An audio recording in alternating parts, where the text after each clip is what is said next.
son. Where'd you find this? Buckle up, buttercups. It's time to get down to business. It's the Totally Legitimate Business Podcast. Totally legit. It's the Totally Legitimate Business Podcast, and we've returned once again with the silliest intro and a very special guest. Ladies and gentlemen, today we have an author, an esoteric custodian, follower of dreams, a champion of mental, physical, and medical evolution, Dr. Stephen A. Ross. Welcome to the show. Thank you so much for joining us. Thank you, James. And with all those things you remarked upon, that's why I don't have any hair. I've been very busy. You've just thought it all away. It's more room for your brain, I guess. Exactly. I've jammed so much in there, the follicles have just popped out. So Ronnie was super generous in connecting us. I'm so happy he did. Shout out Ronnie Pontiac for connecting us. The more I learned about you from your work, and I'm going to share your YouTube page. The link will also be in the description. Less complicated with Dr. Stephen A. Ross.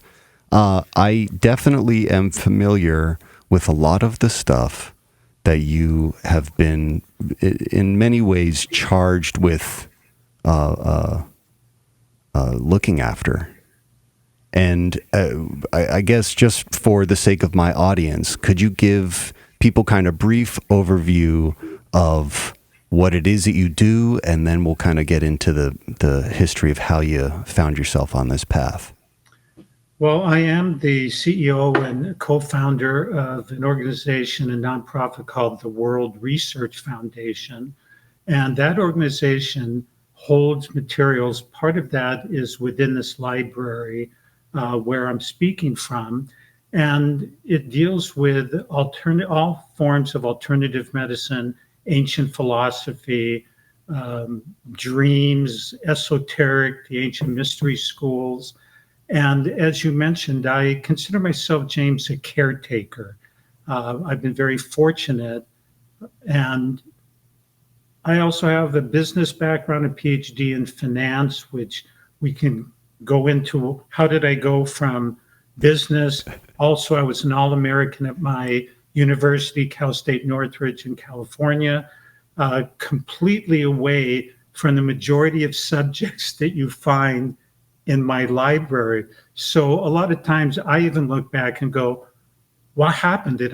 Was I really doing this when I was in my 20s and 30s? So I look at myself as eclectic. I love to learn. I love when I hear something new.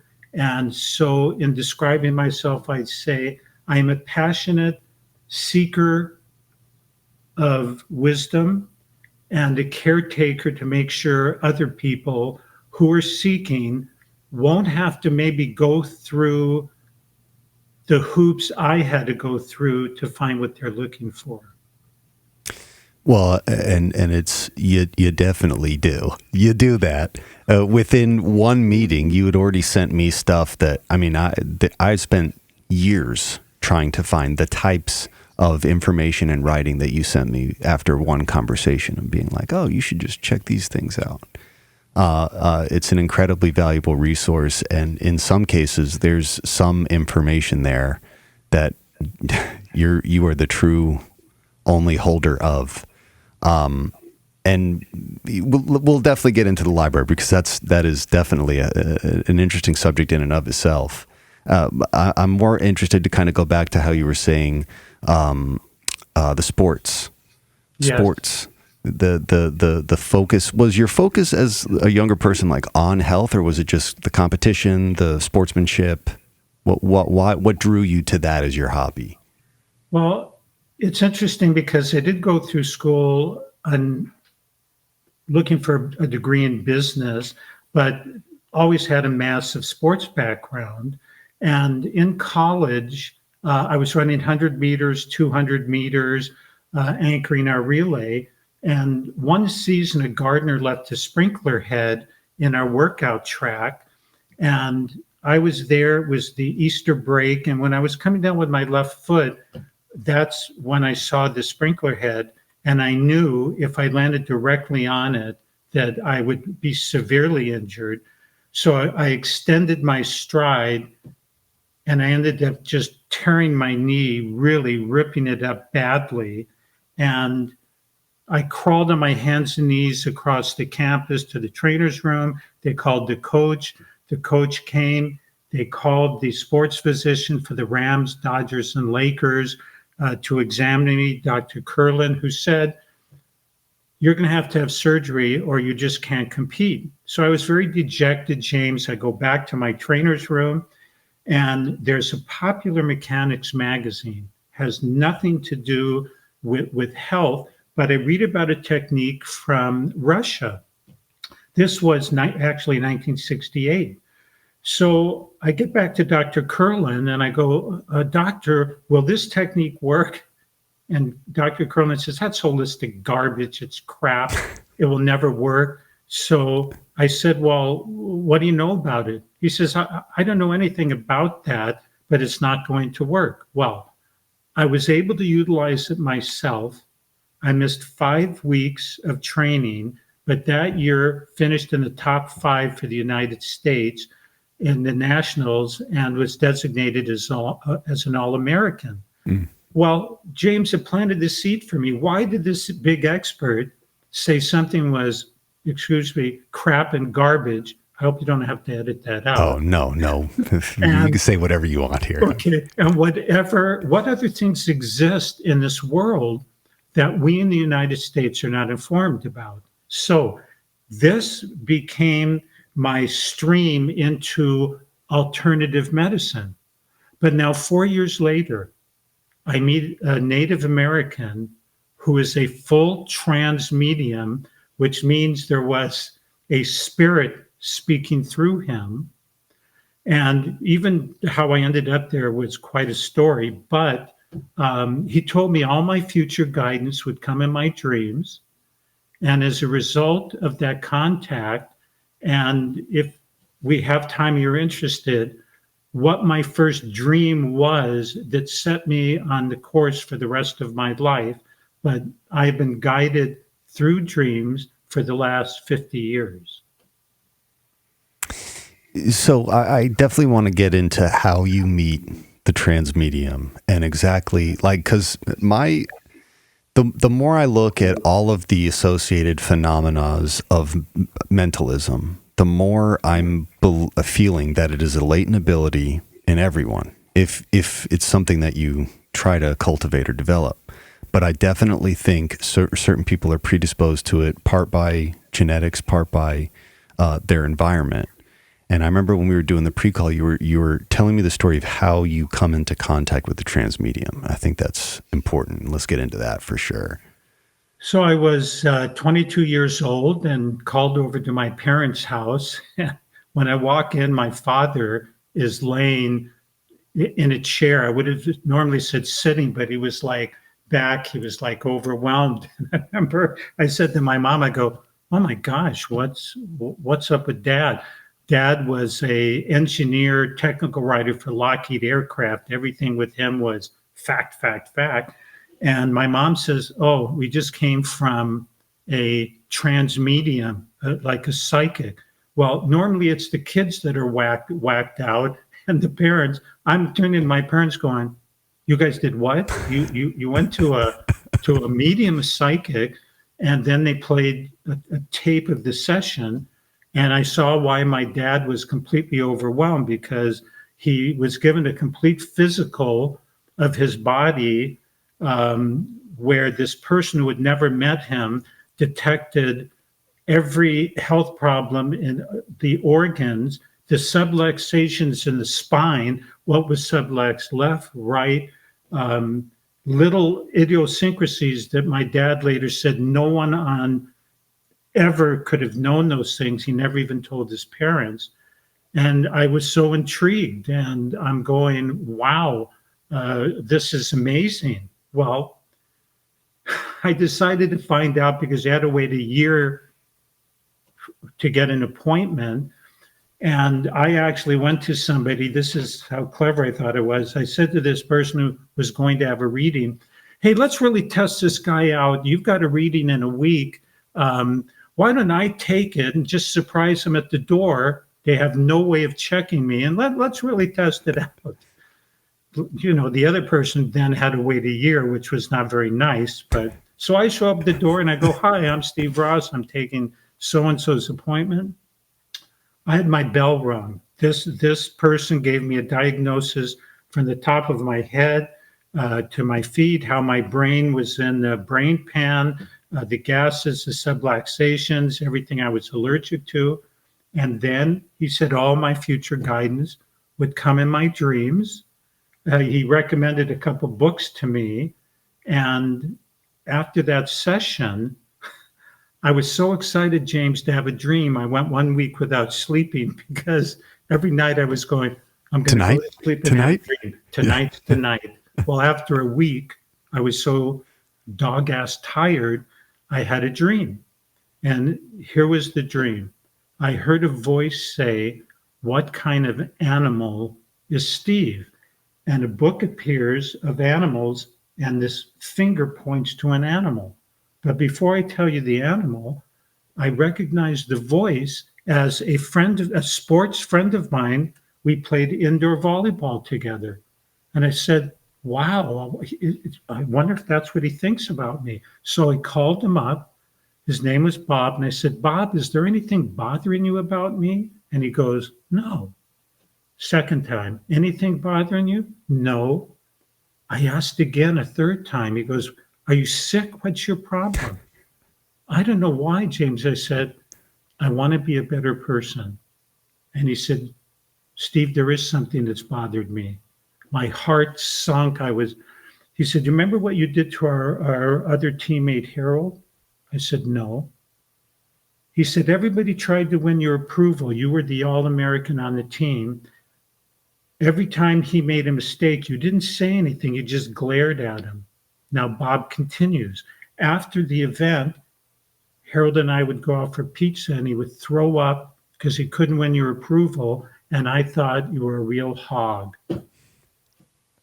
He never mentioned that to picture what. And after that, I had 6 dreams a night for 4 months on every phase of my personality, likes, dislikes. And then I began even getting telephone numbers, just a telephone number. And being 23, 24 was like, I have a math science background, sports. What am I supposed to do with a telephone number? I called it up and a voice would say, we're waiting for you. We have something. Now, I don't know if all your audience can see what's behind, but if we met at a party and I told you that story, you would go, But majority of this has all come from dreams and being sent to locations to caretake info. It certainly wasn't by accident. That is true. You don't amass a collection like that without intention. You know, I'm interested. So you were saying your dad was like a real science, math kind of person. Obviously, that had an influence on you, possibly in the careers you're choosing during college and pursuing finance and stuff. But I'm interested, because he was at Lockheed. That's incredible. That's in itself is an interesting thing. But did he have any experiences? Like, he has the experience with the Transmedium. What was his life after that? And did it make him look at his life before that in any different way? That is a fabulous question because after that, he became more open. But even when I first mentioned I was told about dreams, Dad's answer was dreams. They have no meaning. They don't. But then I started getting dreams that were talking about what was going to happen to my mom or dad 3 days into the future, a week into the future, a month later, things that were not normal. Okay, this leads to this, no, these were completely unrelated.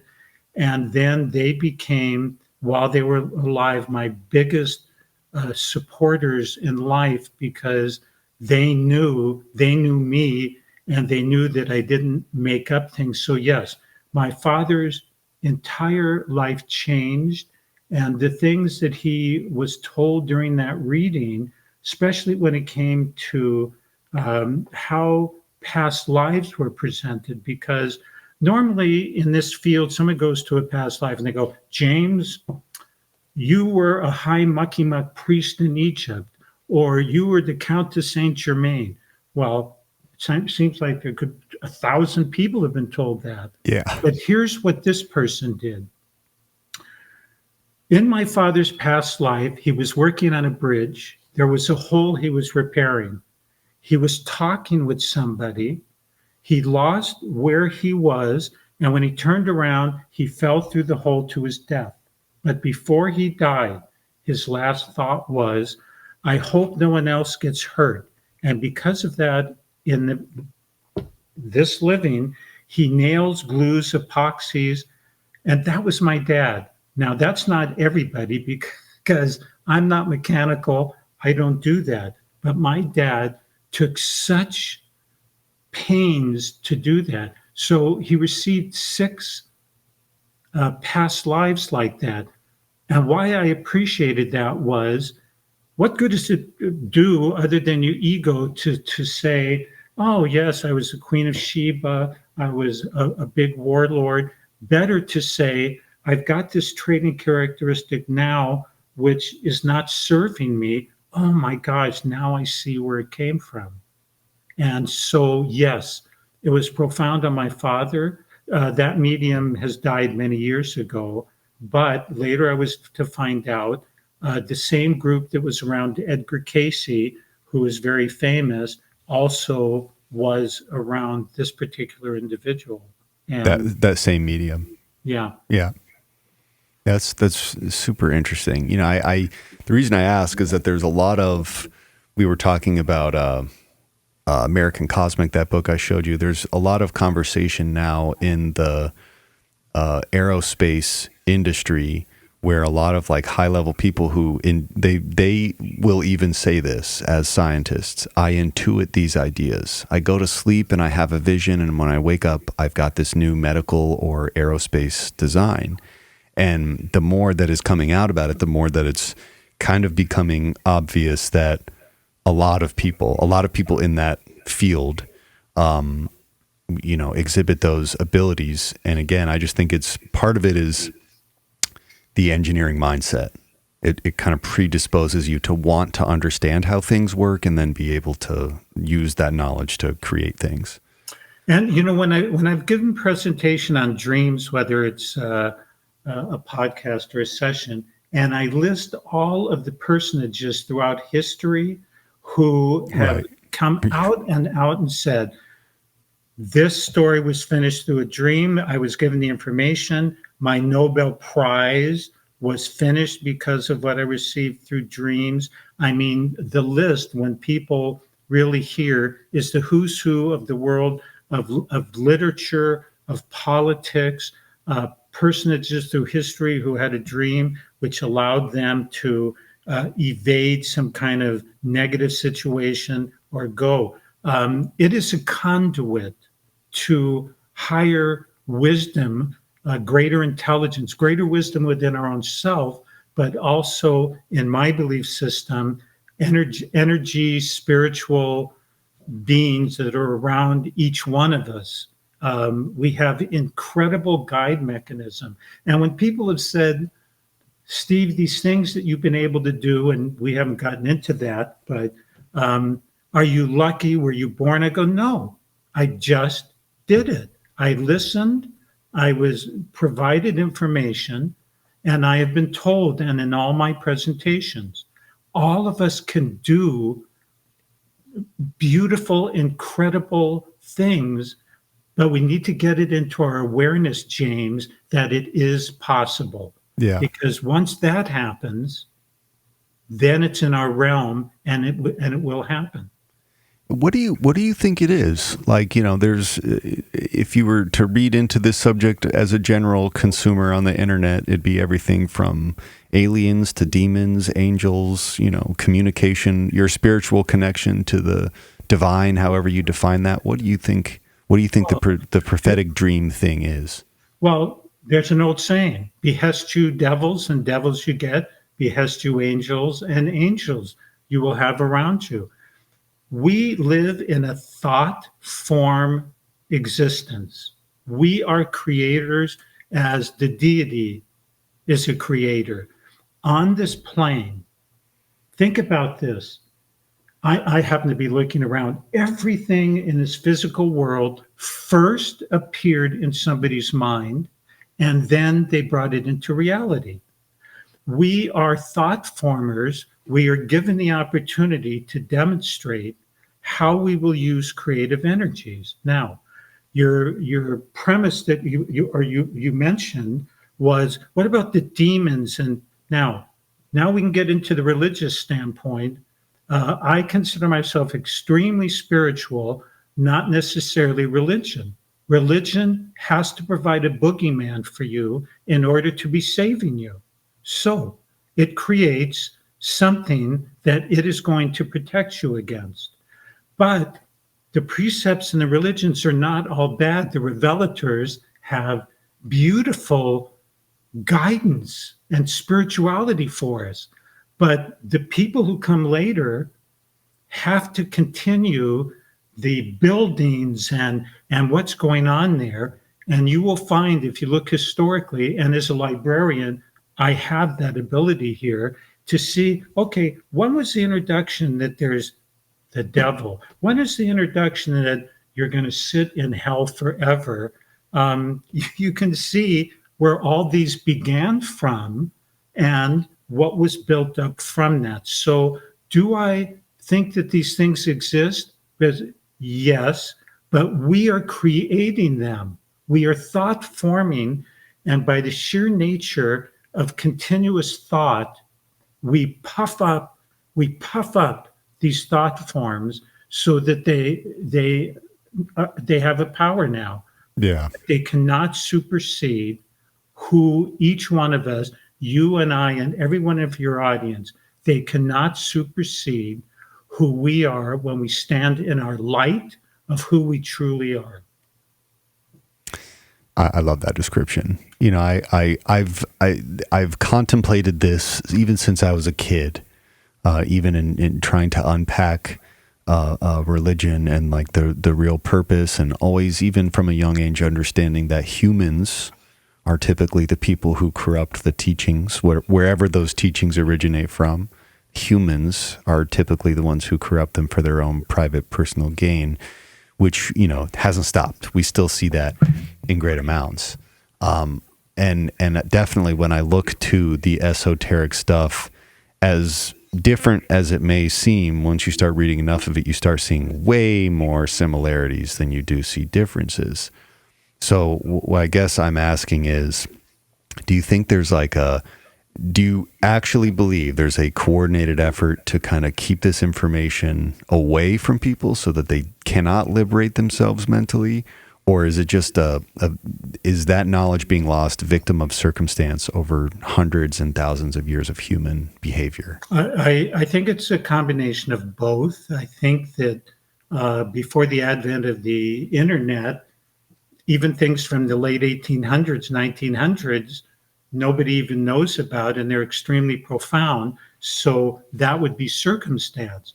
Now, your other question, yes, and that is a tremendous rabbit hole, because we can say, okay, so we know politically, we know religiously, we're going to keep people in line by not allowing them to really understand who they truly are. And then, of course, we're going to get all the way up to the people who feel the aliens that are around, the dark forces that stimulate fear here.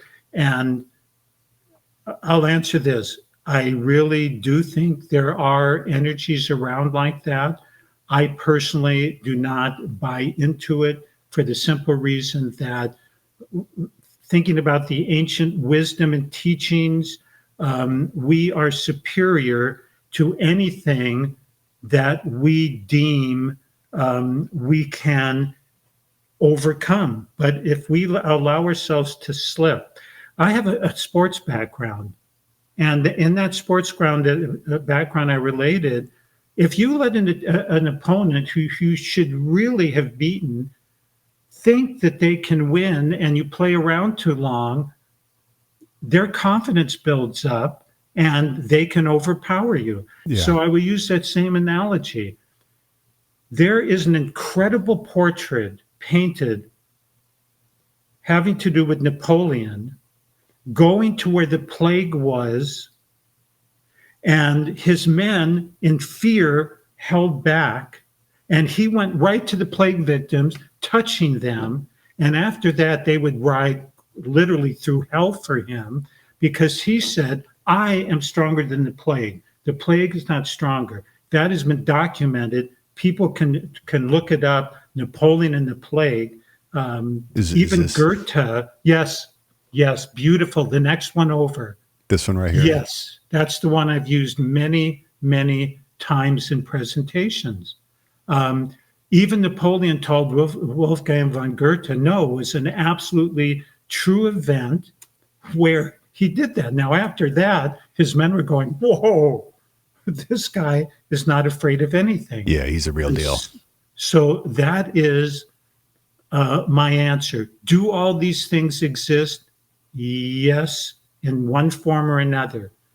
But again, I'm going to reiterate, if we stand in our presence, and that would be another discussion, what is our presence? Who are we really, James, in our ultimate state, which we're not really seeing, again, because of the other circumstances of people not wanting you to think on your own, not wanting you to believe, wanting you to think only the white coat is going to cure me. I can't possibly rectify this health problem on my own. Only the white coat and a jab can save me. The more you believe that, the stronger the reality. Yeah, I mean that is a really good point, and I'm inclined to agree with that in the sense that what I really see when I think of like what the concerted effort is, it's maybe it didn't even start out malicious. They just, like any government or governing body, they just want people to behave a certain way. Correct. And yes, people have used that for their own nefarious intent, but I don't think it's inherently nefarious. It was a byproduct of us growing as a society and a civilization. But it's gotten to a point now where the control mechanism for your mind is so great. I joke with my friends all the time. I say we live in a prison of screens, because everywhere we go, we're just staring at some screen. It's like we're missing this whole world around us. The guest I had on last week, his name is Scott Onstott, and he made this 4-6 hour video where he goes and he analyzes the sacred symbolism built into city planning from ancient cities to modern cities and how they overlap. And it's super interesting. But I was talking about it a lot with him. There's this thing in Central Park. It's Cleopatra's Needle. It's from Egypt. There's another one, and it's in the Vatican or somewhere in the UK. And millions of people walk past this thing every single day, and no one knows that it's an ancient Egyptian artifact. Wow. And New York is just filled with those. He sent me down this like very strange rabbit hole studying architecture and the stuff coded into the buildings. But I don't know. I am inclined to agree with you that it's well within our grasp. If you spend even just a little time every day trying to develop or heighten your sense of awareness, it's actually kind of crazy how the world shifts around you. I guess that might be my next question here is, so you meet the Transmedium. They tell you dream visions. You start having dream visions. What then? You're continuing to go through college. You're pursuing the doctoral degree. Like, what are the next developments, and how does the universe kind of unfold before you as you follow the path? I was recommended 3 books to read, and those 3 books, recommended through the same source, started me off on completely new pathways. One of them was called The Spirit's Book by Allan Kardec from the 1800s. Another one was called The Acquiring Gospel of Jesus the Christ, which was written by Levy in the 1800s. And another book was by Paul Brunton, and I'll recall it in a moment. And I started reading those, and then all of a sudden, through the dreams, and then I had a reoccurring dream, strangely enough, of being in a library. And I would be with a line of people, and at the front of the line was this man on a podium talking. So when I go up, I'm looking up, and he goes, "We would now like you to study Paracelsus." I'd never heard of that. "We would now like you to look at the Renaissance." So I would then follow that and start acquiring information, even to the point that we would like you to learn of Parkhurst Phineas Quimby, father of the New Thought. And I'm going, 1 week later, I meet the world's authority, a 92-year-old man, and I'm given all this unpublished information. So am I special? No. Did I listen and pursue?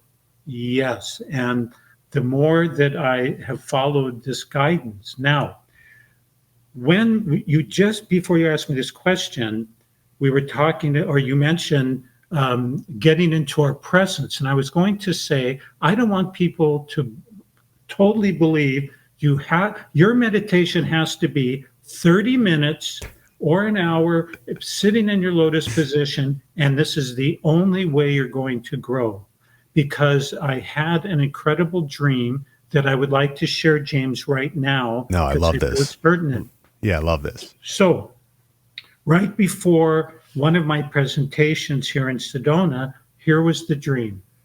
I was walking along the ocean with all of the seekers in the world. We were walking together. They were not following me. We're walking. In the distance, I see a woman in a blue dress holding a microphone, but there was smoke and fog around her, so I couldn't see her clearly.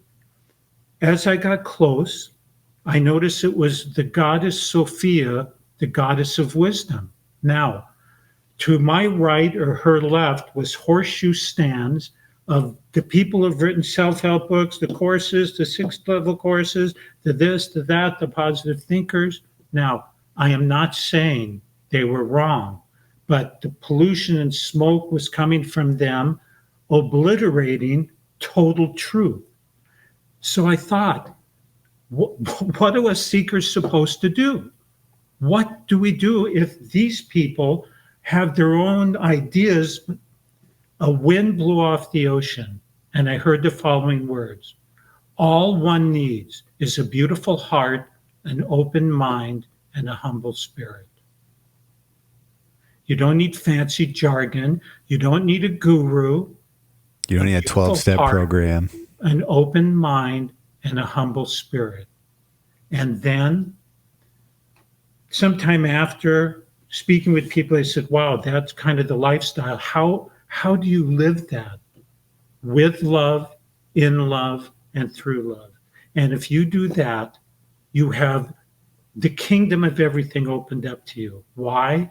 Because I have found the phenomena that I'm able to be involved with, that most people might think is impossible, happen when I needed to help somebody.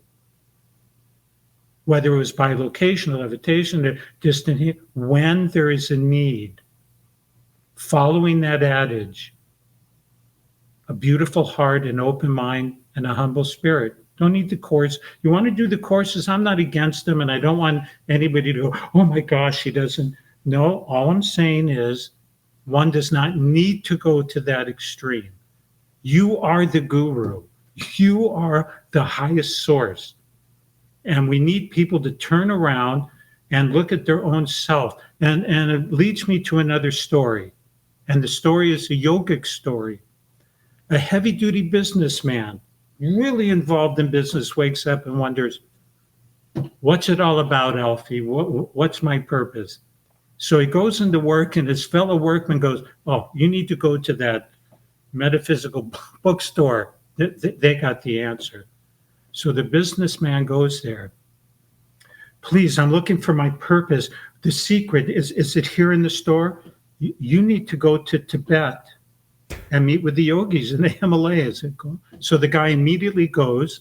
James, wrong time of year. He's climbing up. He expires in the snow. No. He wakes up. These yogis are warming him up, and they go, "What are you doing here?" And he goes, "I've come to find out the secret of life and my purpose. Can you tell me?" "No, we don't have the answer." "What?" Then they turned to him and said, "Where did you come from?" Now, your listener, add your own city, LA, New York. I came from New York." Well, that's where the answer is. The answer is always with you. It's not outside, it's inside. Yeah, for me, it's so crazy because I've been seeing this conversation come up more and more now that we're aware of it. Especially in this country, the focus on consumerism, the focus on external things validating who I am, social media, all these other things. There's definitely been more conversations about reverting inside, at least amongst my friend group. I definitely know amongst generations that are younger than I am. I guess my question there is like, what do you think are the biggest threats to people achieving that now? And what are very simple ways we can work on that on a daily basis? You know, I completely agree with you in the sense that you don't need to sit down in a certain way and be thinking about a certain thing to have your meditative time. I've known people who have had deep meditative experiences not doing that. I for sure only experience that level of peace or clarity when I'm playing guitar or playing music. Yes, exactly. And it's a complicated thing that I'm doing, but the state that it puts my brain in is utter peace, and I can sit there and do it. I will do it until my hands can no longer do it. And that to me is a sign of, something that's putting me in a kind of zone. So again, I'll ask the question again. What are the biggest threats that people can easily avoid in this current civilization? And what are things that one can do to increase their ability to interact with their world in this way? Well, the first part of your question was a no-brainer, but then you threw the caveat that would be easy to do, because I'm going to say it's AI and it's technology. That is kind of the bugaboo, and you said it with our life is full of screens. So kudos to you, because that is exactly right. If one can get to a balance point, and this was the message of the Buddha, of Jesus, the balanced middle way, the balanced middle path. You don't go to so much extremes. My feeling about things like AI, I've been on some podcasts, and I've got something coming up where other people on the panel are going, AI is fantastic. It's going to help us achieve all kinds of things. It increases your creativity. I completely disagree with that. It produces a sort of creativity, but it is not opening the conduit that each person has to their own strong creativity. And that's why I said, how easy is it? Hey, we're all accustomed to this. If I don't have this, I've got my Apple Watch that's got 2 telephone lines, 5 emails, and a tablet, some other screen. This is the challenge in our reality now.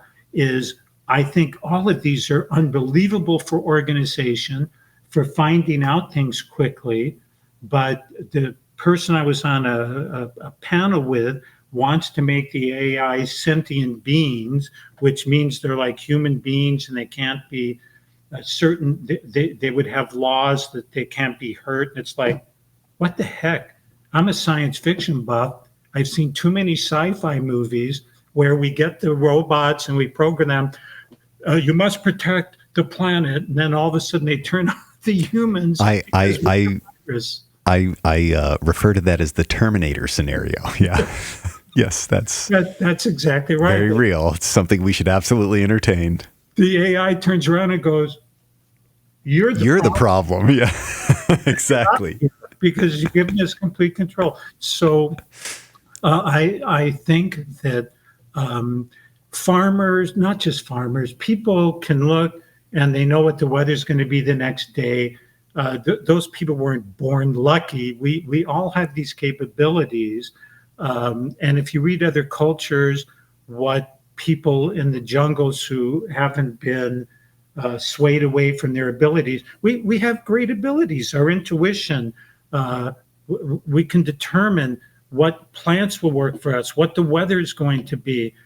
We can project, we can do so much, but the more we rely on anything outside brings us away from this understanding. So I would challenge the people, because I have already admitted to you that it's not, quote, easy. Right. And I'm a person who doesn't believe in programming, but I'm also a realist. We're so dependent on this that if you even think that it used to take 3 days for your letter to get to your friend, and I just did a Zoom call with a physicist in Germany driving in his car. That's incredible. So we get hypnotized by that. So I would say spend some time in nature, spend some time doing things that stretch you rather than a tool doing it. Yeah, I love that, and definitely agree with all that. You know, technology is an incredible tool, but how we're using it is kind of silly, comical now.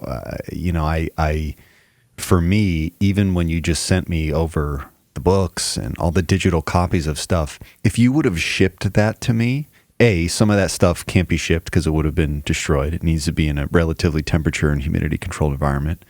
And it would have cost hundreds of dollars. That's like right. FedEx, USPS, they would have charged us a lot of money to exchange that. Right. You know, I have always joked with people about how, from my perspective, we shouldn't have arguments anymore because Google exists. That's like right. if you're bickering with somebody, just Google, find out the answer and move on with your day. But people don't. They don't. We have literally an oracle in our pocket at any moment, and we use it to look at cat memes.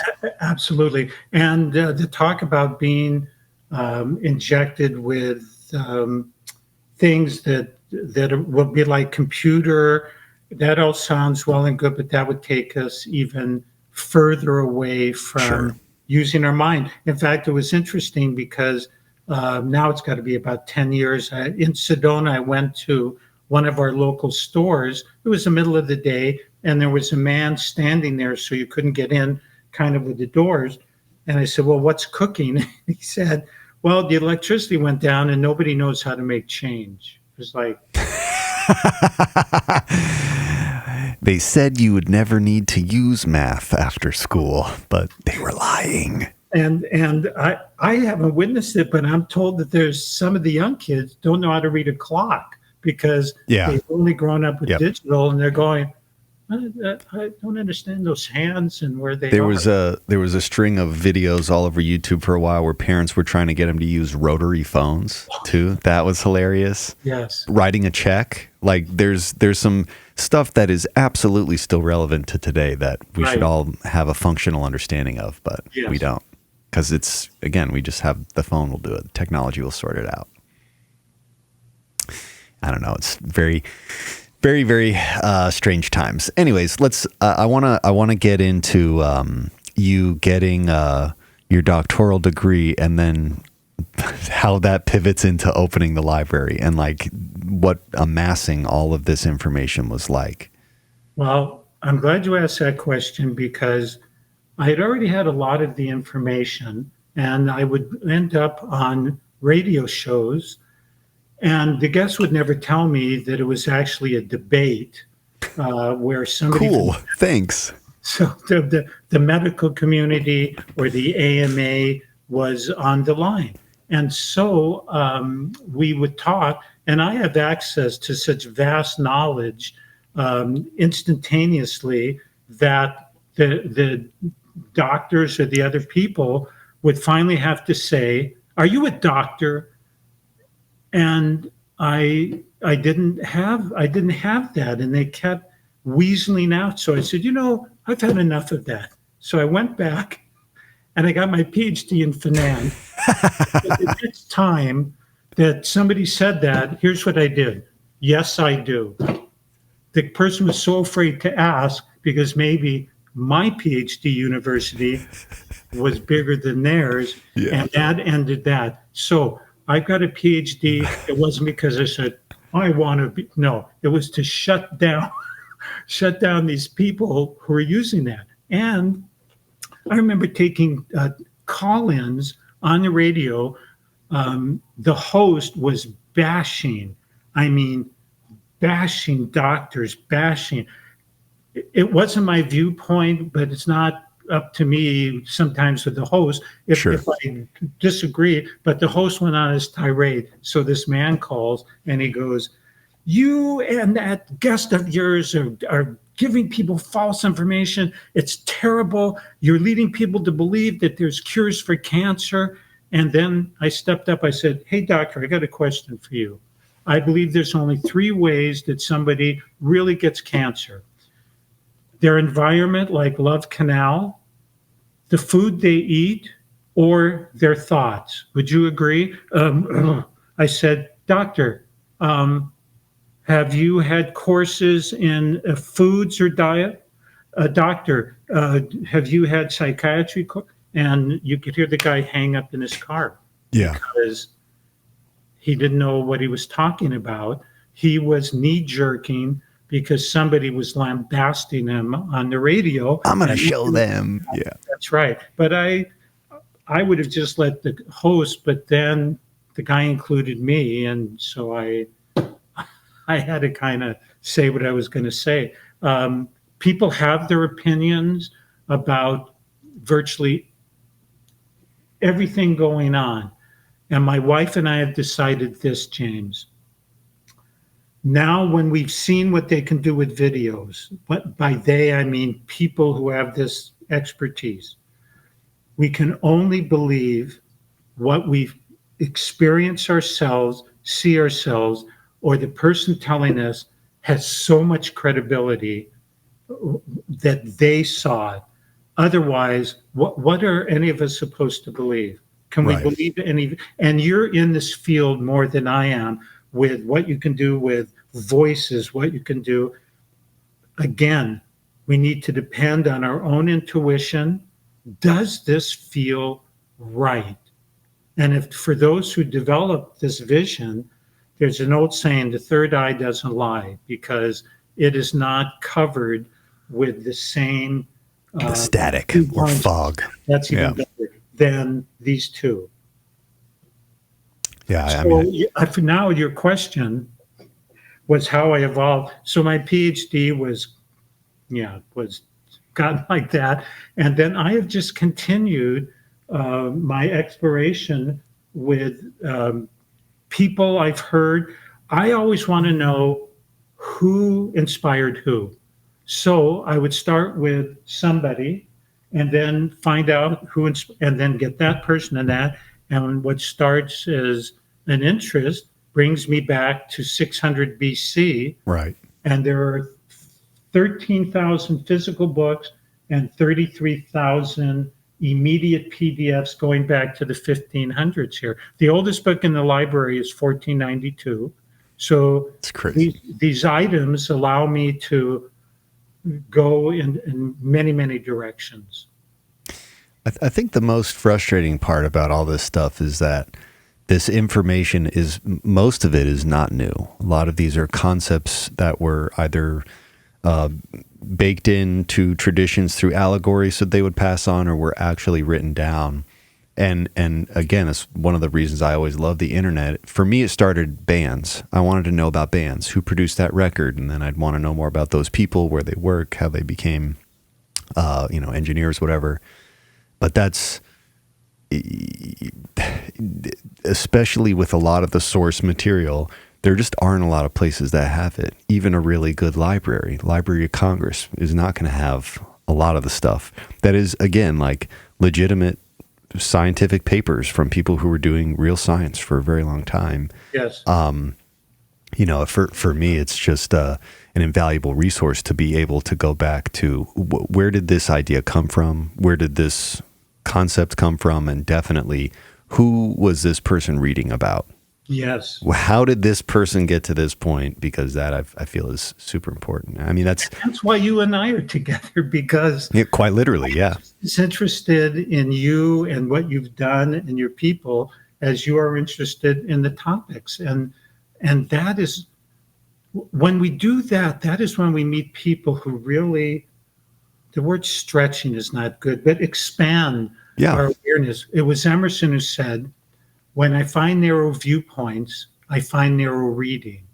And if our whole world, here's the encyclopedia, and your nose is on P. That's all I know of P. And someone says, you talk to me and you go, N. I go, oh, N. So anything that bridges our narrow beam opens up vast new world. And I don't care how much is here.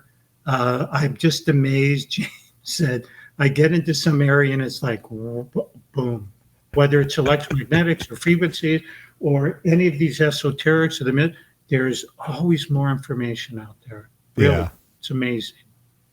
Yeah. And now, especially more than ever, it's easily accessible. You know, like there are options to get this information out there. It's just, a lot of these subjects require a lot of reading, and it's kind of, there's like a passion. Well, again, like passion, intent. I thirst for this knowledge. I need to know more. It's not I will put in the extra time after I'm done working to read about this because I need to know about it.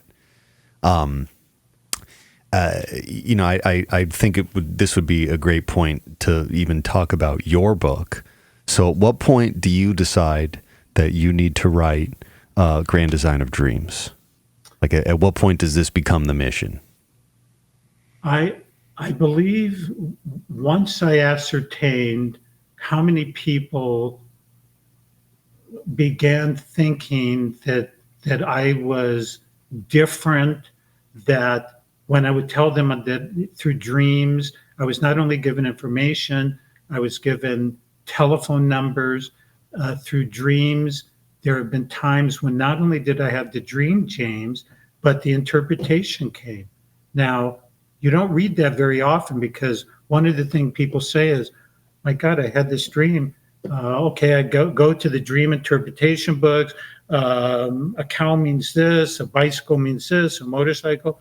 But I was getting the interpretations at the same time because the sequence I was following, I asked about that. I started thinking as soon as I never opened my eyes, I would write down a dream, go back to sleep, turn the legal pad, another dream, sometimes 6 a night.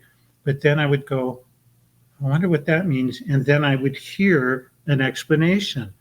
And then I started thinking, I kept dream journals, and I noticed that the dreams fit into categories that when I started looking at it out of 30 years of dreams, whoa, this was dreams about health. This was dreams about higher wisdom. This was dreams about what's going to happen in the future. This is dreams about how I view life, that there was a grand design to our dreams. Most people, you have a dream and you go, oh, okay, it's telling me to do this. But when you look over the long span... Order out of chaos kind of situation. Perfect. Yeah. Thank you. In fact, I wouldn't even come up with that. Order out of chaos. So I wrote the book, A Grand Design of Dreams, contemplating divine revelation, because they were fitting in categories. My book is not a dream interpretation, but I put 50, 60 areas that the dreams led me to in my mission of seeking health and wisdom throughout the world, that they not only guided me to some places, But even when I was there, I would get a commentary, a dream about, Steve, this is what was being experienced. This is what you need to know. And so I wanted people to understand that, again, a beautiful heart, an open mind, and a humble spirit. You have an open mind, that why not? Why can't it be possible? Rather than thinking, no, my dreams are stupid and I can't remember them. Well, most people will tell you that because you're not serious. One is not serious about their dreams. So if you put a tablet next to you and you say, I would like some guidance, it won't take long before the dreams will actually begin. And the more you're desirous. So it came to a point, and I'm not saying I'm old, I'm 75 now, but a couple of years ago I thought, well, I need to get out some of my journey so that other people can benefit by the time I spend. And my first book, And Nothing Happened, But You Can Make It Happen, talks about all these suppressed medical technologies. I didn't want people for it to disappear. I wanted it to stay in people's presence. So I'll have the links to these in the description too, but these are just some of your you're titles. amazing with your technology. I don't even attempt this stuff, or I black out the screen and the computer. And I think that is what it is. I am not the savior of the world. I am not the policeman of the world where I'm out. This is what you should do. I look at it very simply. If someone comes up to me and says, why do you and I buy our shoes at the same shoe store, but your feet don't hurt? They didn't come out and ask me, what's your spirituality? They're wanting to know why I'm able to go through life. What is my key? And whether I tell them I eat Twinkies and I like Mike and Ike's, or I listen to my rock and roll oldies from the 60s, this is what I have done that makes life fun and enjoyable for me. And that's the bottom line. We have vast information through world research. 360 diseases and illnesses. We have health packets, 500 pages thick, which is the equivalent, if you read 50 books on alternative medicine here, tells you that the color, the magnets, the herbs, the vitamins, the acupuncture. So I give these to people, and they went from, I needed help, to saying, it's too much. All somebody wants, James, just tell me what will help me. It's not that I need 100 variables more where I had 0. I just want to know what's going to help me face the challenge I have at this moment. And that, I feel, is what I'm supposed to do. Whether I tell them, take your shoes off and walk through the grass, or I've counseled people and said, you need to go miniature golfing or putt-putt. What? No, you need to be a kid again.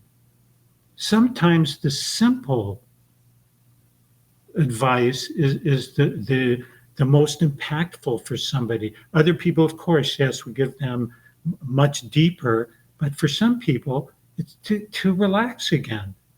I have a philosophy called LEFL, LEFL.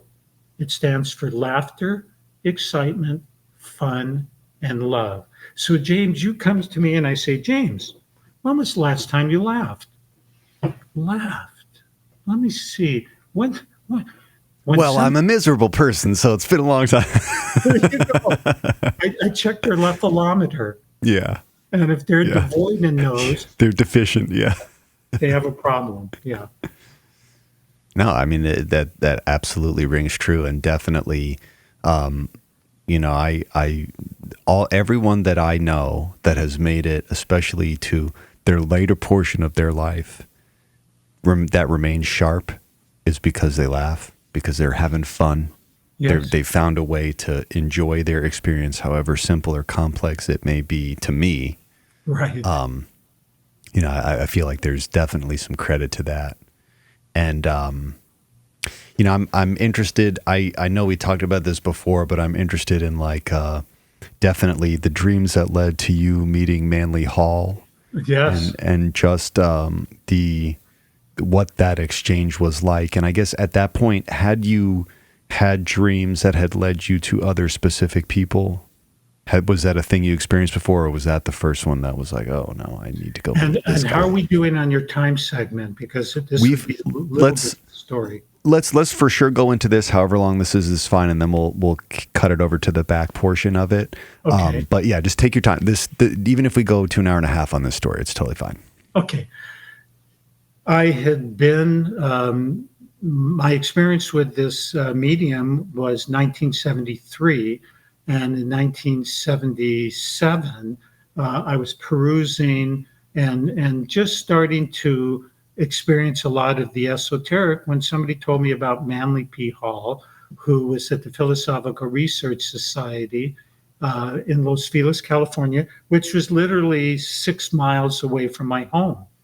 And they said he had a magnificent center, so it was a Friday. I went, and there was a program which was held every Friday at Manly Hall's facility. Now, that program would be a discussion of his previous Sunday lecture, whatever it was, and then the people would meet and discuss what the topic was. Kind of like a study group, kind of? Exactly. Yeah. And in the front of it was a blackboard, and Pearl Thomas, who was the head librarian, and I believe at that time she had been with Manly Hall for like 40 or 45 years as the librarian. And there happened to be 2 people from the Midwest who had been studying Manly Hall like for 35, 40 years. Now, I didn't know anybody. I came from my business sports. This is philosophy. So I go all the way to the back of the room. Again, I was so far, I was against the wall, and there was probably about 60 people there. And some woman in the audience goes, Mrs. Thomas, what does sentence 3 mean? I don't know why, but Pearl Thomas raises her finger, points out into the audience, and everybody's moving. Yeah, right, exactly. And it's pointing to me. So the next thing I knew, everybody was looking at me because I had shared information that was obviously channeled, because I don't even remember. And soon after that, everybody went their way. And Pearl Thomas comes up and she goes, young man, because I was young then, James, how long have you been studying Manly Hall? And I go, how many lectures? None. How many books? None. She says, well, how could you explain that? She says, young man, come to the library tomorrow. Well, the next day, Saturday, oh my gosh, his library, all behind glass. I forgot if there's 60,000 or 80,000 books. It's Wow. the most beautiful, incredible. And you would ask the librarian, Pearl, if he found a book, she'd open the glass case. Well, she and I spoke, and after 20 minutes, we were looking out. She goes, just take the key and open what you want. So it was great. So that day finished, and that night I had a dream. And in that dream, it was a description of, it was Manly Hall and a description of the Philosophical Research Society. And I gave, the next Monday, I gave it to Pearl Thomas. She goes, oh my gosh, Mr. Hall has to see this. So she gave it to Mr. Hall. And the next day he called. He wanted to meet me in his office. So I go to his office and he goes, who are you? And I said, I'm a student. And he said, what do you want? And again, I said, I want to go into your private vault. I didn't even know he had a private vault. and I want to copy some materials.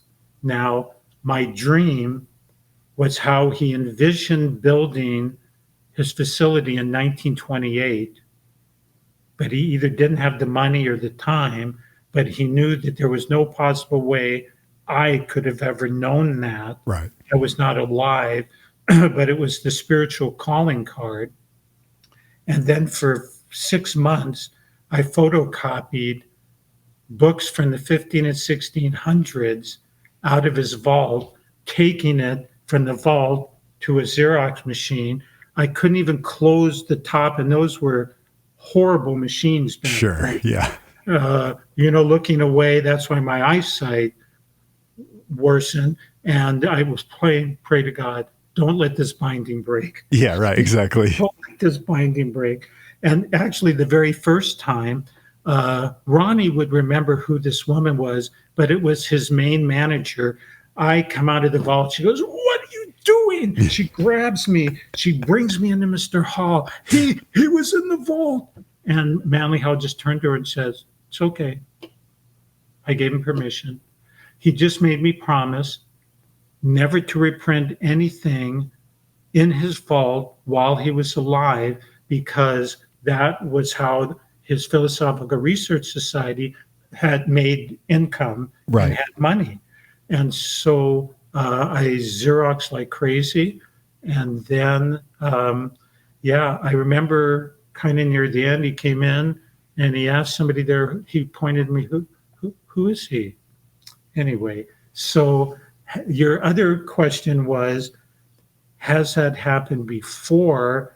It had happened once before, but numerous times later, when I was kind of given a spiritual card. So when I met somebody in an interesting position, they revealed things that they may not have revealed if I hadn't said what I said. So it's the same thing. People ask me what's going to happen with this, and I tell them that the right person will say a sequence or a phrase that will let me know they're the new caretaker. So that's how this works. I love that. It is. I also love how completely unfazed Manly Hall was by all of that. I could only imagine the amount of strange scenarios that man found himself in, but I just love how he also was able to recognize. Yeah, I don't know. They would tell me, because I did spend a lot of time. I knew a lot of people. I met Ronnie Pontiac when I was there, and I was told people were calling up and calling the PRS going, "This is the Count Saint Germain. I need to speak with Manly Hall." Yeah, right. "This is Jesus Christ. I need to speak with Manly Hall." He was just getting those all the through time. the day, and of course they were intercepting. And I was fortunate. I was not an employee ever, but was invited several times over to his home and spoke with him. And gosh, James, he really walked the talk. I can remember we were in his living room and he had his feet up on a table. Marie, his wife, was not there. And she comes in, and I hadn't noticed it, because I don't notice a little thing when you're in the space of a guy like him. Yeah. She goes, "Manly, there's a hole in the bottom of your shoe. Why are you wearing that?" And he kind of like, he just said, "Well, the shoes are still good." Still good. So, he just was, it wasn't that he didn't care. It just wasn't important. Yeah, right. He was just so, for me, a very down to earth and walked this talk. And I have been doing this now 53 years, meeting people all over this planet, and the ones with the good sense of humor. And there's just something about them, James. When you leave them, you feel better. So for me, angels are in our whole society. They may not be wearing wings, but when you leave somebody's presence and you feel better, that was an angelic presence, in my opinion. Yeah, no, sure. Sure. The reason that I even get interested in Manly Hall to begin with is because I think the first lecture I listened to was the one about white, black, and gray magic, and he talks just about the exactly what we're talking about. How back in the day, the use or term magic, the way we understand it now, is a little bit different. Exactly. But back then, even some of the esoteric practices that's just advanced psychology, well Correct. before psychology exists. Yes. Exactly. And I've always, that lecture in particular, that changed how I looked at the world and how I conducted my own energy, out and with other people. But I think, whenever we use these terms, a lot of people have this idea in their mind. And one of the things that I always have tried to tell my friends whenever we're talking about this stuff, or anybody when I'm talking about it, is like, we need to think about it more abstractly. Just a little bit more abstractly. Don't necessarily focus on the exact words or the names of the people. Let's focus on what the true message or content here. And when you start looking at things from that perspective, I don't know. There's the phrase that everyone hates, but is absolutely applicable. They light up a room. Someone comes into a room and they fill that room with a good presence, and everyone's energy just seems to Absolutely. raise. And another good example, probably the most frequent I've experienced, is this argument or discussion. The hierarchy is spirit, soul, body. No, it's soul, spirit, body. And the people will argue endlessly. And then they'll turn to me and I'll go, you each have 3 levels. Who cares if you call it spirit, soul, you're literally talking about the same thing here. You're talking about the same thing, that there's the intermediary between the highest source and the physical body. It's that that frequency or layer, but the people will argue forever. And in this case, even you Google, unfortunately, you're going to have people on this side and people on that side, rather than saying, hey, you've got this higher aspect. So I like what you said, to take one step removed and really look at more of the substance of what's there, rather than the titles that are being put on them. Magic, additionally, too, was somebody who understood the workings of nature. Right. But that has been so screwed up now, mostly by the religious factions, that, oh, this is bad. This is really something evil and bad, even though a lot of elements in the religious institutions are pagans. We just took them straight from the pagans. Yeah. Well, and when I was becoming a Mason said something similar to me. But if you're gonna start some kind of fringe group, you have to make it appeal to the locals. Yes. The locals have to be a part, otherwise they're gonna burn it down. And that for me, I was raised probably my parents never put a limit on what I could expose myself to religiously, spiritually. And that set me up for success right there. My grandmother was definitely into more like again, spiritual interpretations, but really based around Christianity. And the more I learn about Christianity to understand that spirituality, the more I become, interested in other religions. And it's kind of similar to when you're putting your book together, the order out of chaos concept. For a while, I looked at all these different religions or teachings and thought it was just chaos and just people making shit up all over the place and fighting each other to the death over it. But the more I learned about all of them and the more I'm able to zoom out, the more I'm able to quickly realize it's a lot of the same material. Yes. Even if we go by like the verbatim words of the main 3 religious texts, they reference each other. All of those people are talked about. There's always been, in my mind, more overlap and commonality with humans as a whole than there is differences, but we just pick the dumbest things to fight over and miss the whole point of, like, honestly, even a lay person like myself, with any religion could understand that the basic story of all of them is to live a good life, live a pious life where you're not, channeling evil into your or other people's experience. Correct. That's right there. They all want that same thing, but we'll fight about how many sheep were in the valley on this day, or like where specific that's a gift that you have that, because and that's why it's good, this field that you're in, because the aspect of taking something that's very technical or involved and making it so everybody can understand is something that's critical, I believe. And my spirits have constantly told me to take these concepts and put it into a terminology that a 10-year-old can understand, that the concept of the old mystery schools, that doesn't exist anymore, where everything's got to be a secret, right? Or people shouldn't know, because even some of the capabilities that people may find out about, if they don't have the proper heart or the proper system, they're still not going to be able to do it, even if they hear about it. So again, that's a gift, to be able to share with people the essence, rather than having people fight over, well, this is the outside, this is the way it looks, I'd prefer it to be green or red or whatever. So you're in the right space for who you are and your ability.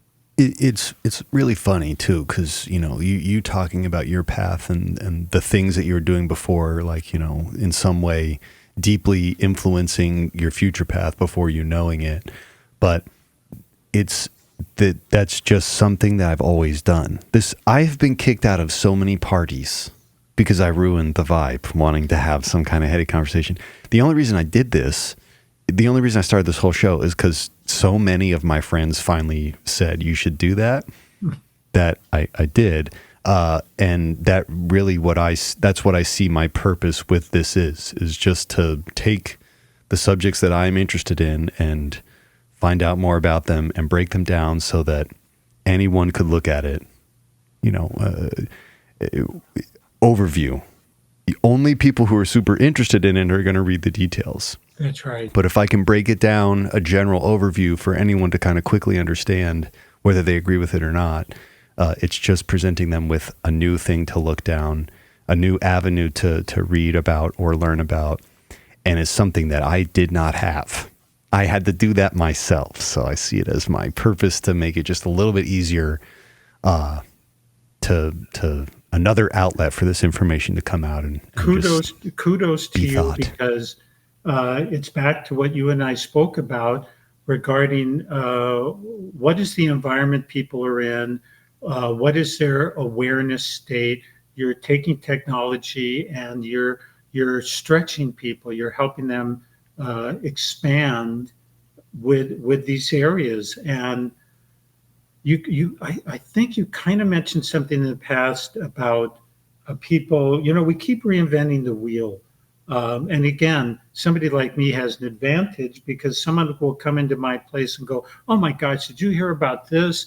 Or people came to my office in Stuttgart, Germany, with frequency devices, not thinking that they just discovered it, and we would have to say, that was done 100 years ago. Yes. By the way, Pythagoras was playing music for his disciples when they would awake, because he wanted to get to them before that little voice just took over the day. Well, that little voice is still with every one of us every morning, and yet he was addressing it around 525 BC.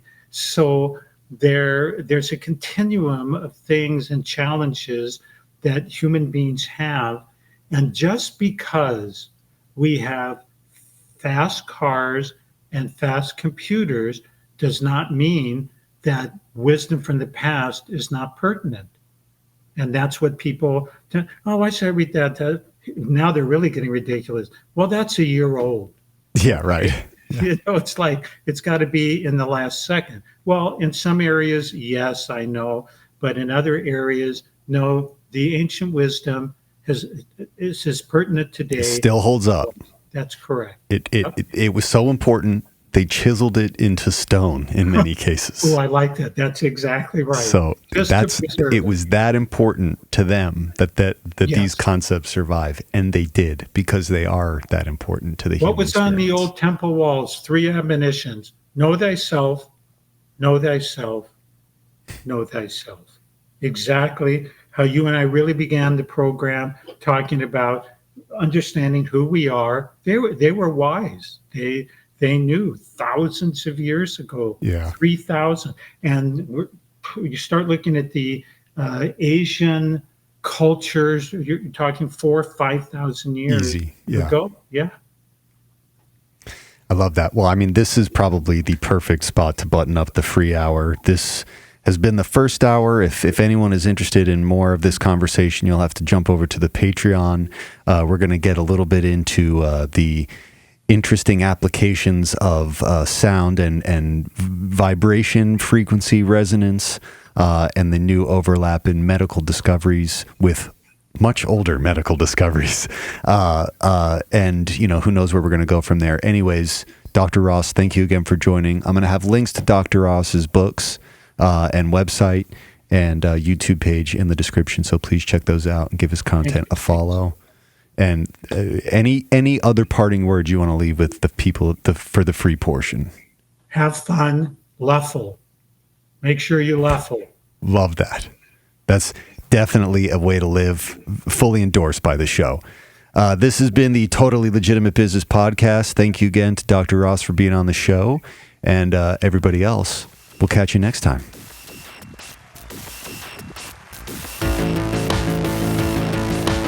This has been the Totally Legitimate Business Podcast. The end. With your host, James Oliva.